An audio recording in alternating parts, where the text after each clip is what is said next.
ప్రజలు మాత్రం దేశంలో నిరుపేదలుగా తయారయ్యే పరిస్థితి తెచ్చారు. అది మీరు చేసిన ఘనత అని చెప్పి కూడా నేను మీకు తెలియజేస్తున్నా. ఈరోజు ఇంకొక పక్కన ఈ జిల్లాలో ఈ రాష్ట్రంలో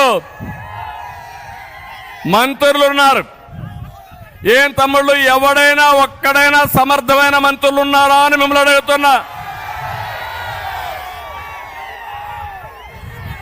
కానీ ఒక పాలసీ పెట్టాడు. ప్రతి ఒక్క మంత్రి, ప్రతి ఒక్క ఎమ్మెల్యే మనల్ని తిట్టాలి. మీరు చూస్తే వైసీపీలో బూతు రత్న అయితే ఎమ్మెల్యే టికెట్, బూత్ సామ్రాట్ అయితే వాడికి మంత్రి పదవి. ముందు నన్ను తిట్టాలి, పవన్ కళ్యాణ్ తిట్టాలి, లోకేష్ తిట్టాలి, అప్పుడే వీళ్ళకి మంత్రి పదవులు, అప్పుడే ఎమ్మెల్యే సీట్లు, అప్పుడే ఎంపీ సీట్లు. ఇది ఎక్కడ సౌభాగ్యం అని అడుగుతున్నా. డయాఫామ్ వాల్ అంటే తెలియని వ్యక్తి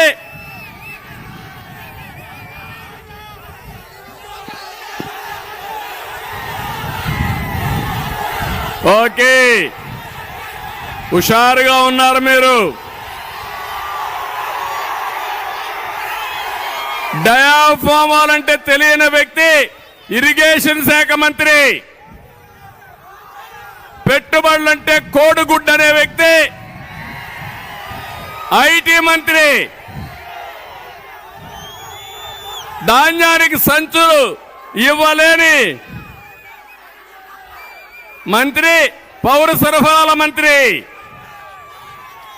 కోర్టు ఫైలు లేపేవాడు వ్యవసాయ శాఖ మంత్రి, గనులు మింగేసేవాడు గనుల శాఖ మంత్రి, క్లబ్బుల్లో డాన్సులు వేసే ఆవిడ మహిళా సంక్షేమం కోసం మాట్లాడుతుంది. ఏ తమ్ముళ్ళు అర్థమైందా మీకు ఇప్పటికైనా వీళ్ళ యొక్క వేషాలు? వీళ్ళ పెట్టుకొని మనం అంతా కూడా రాజకీయం చేయాల్సి వస్తా ఉంది. నేను గాని పవన్ కళ్యాణ్ గాని వేదిక పైన నాయకులు గాని మీ మీద గాని దాడులు చేశారా లేదా అని మిమ్మల్ని అడుగుతున్నా. ఏంటి దౌర్భాగ్యం అని మిమ్మల్ని అడుగుతున్నా. అంటే రాజకీయాల్లోకి వచ్చింది మన మీద దాడి చేయించుకోవడానికి అని మిమ్మల్ని అడుగుతున్నా. ఇలాంటి వ్యక్తుల్ని ఏం చేయాలనో ఆలోచించాల్సిన బాధ్యత మీ అందరి పైన ఉంది. నేను అడుగుతున్నా ఈ కుండే వాళ్ళందరినీ, బీసీలు ఉన్నారు, మొన్నే ప్రవేశపెట్టాం జై హో బీసీ అని. బీసీల కోసం ఒక ప్రత్యేకమైన కార్యక్రమం తెలుగుదేశం పార్టీ తీసుకున్నది.